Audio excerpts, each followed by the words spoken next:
So currently we are in Boston and we're going to visit NK Labs, the guys that are building the Project ARA prototype.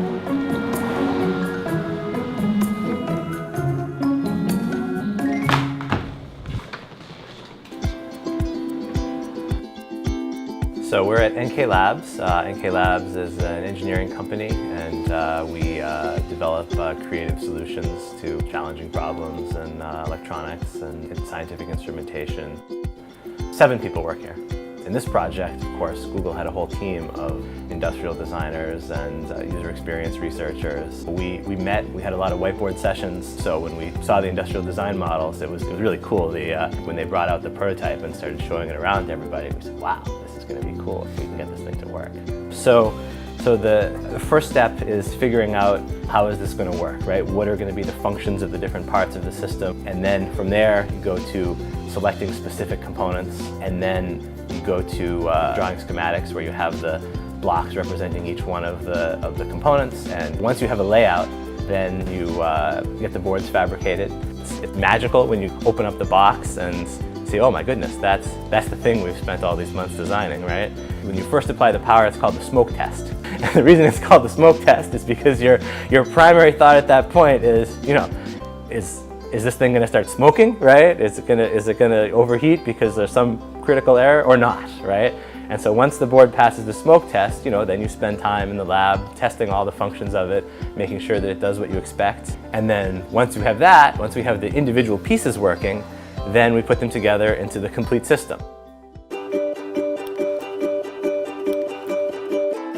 Here we have the phone, the first prototype of the ARA phone.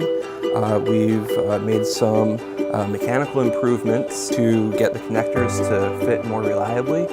What we have today is an LED module, battery, the application processor, loudspeakers, and a USB charge port.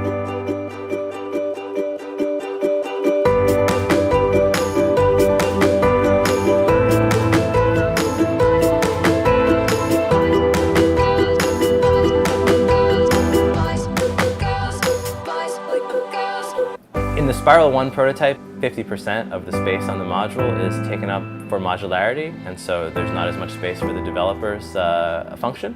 But in Spiral 2, Toshiba made custom chips for us, and in Spiral 2, most of the area should be available for the developer's function.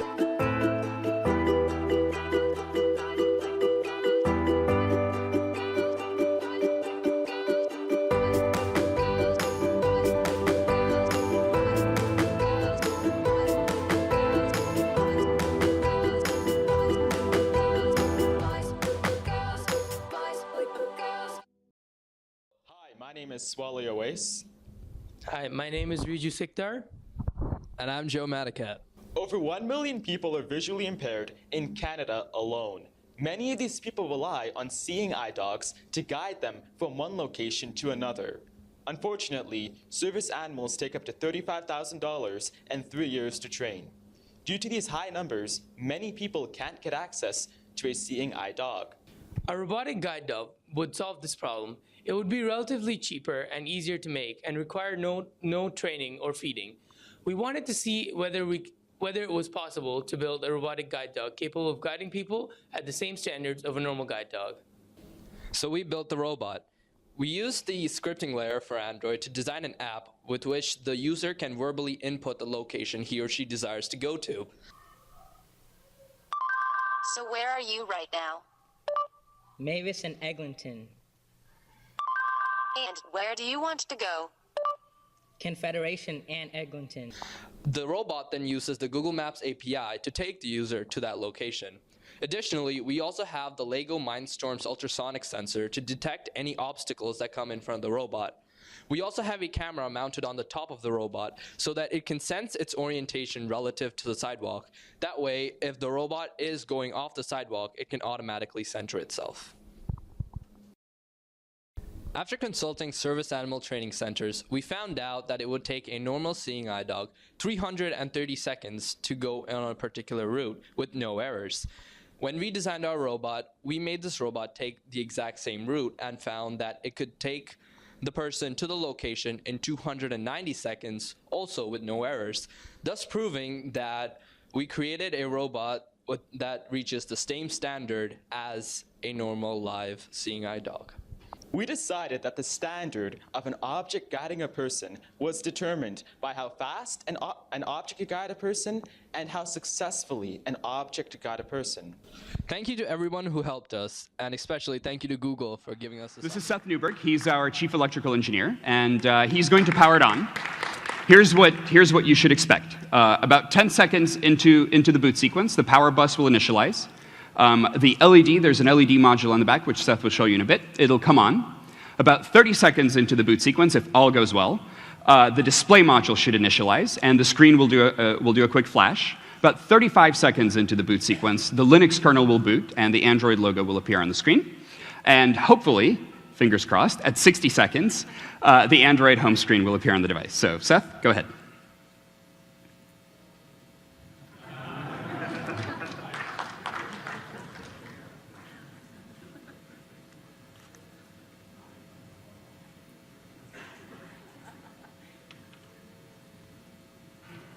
There's the LED.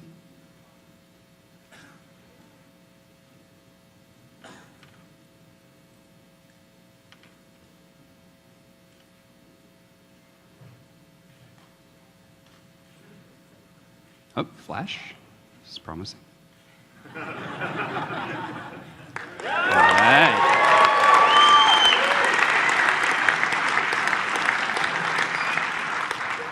Just a little bit further, just a little bit further.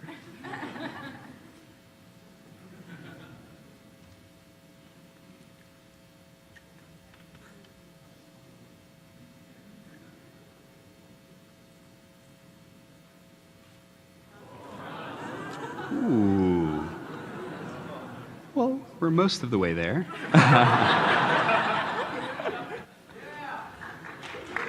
Okay.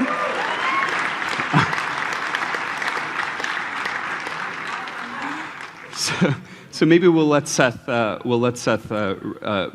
cycle it and try again. I assume we can't recover from that particular screen without a power.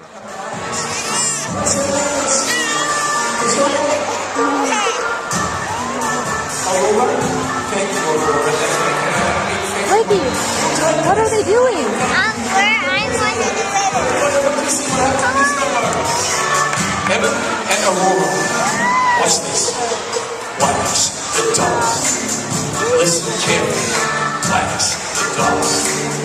Do what I do. Wax the dog. Everybody get ready for this.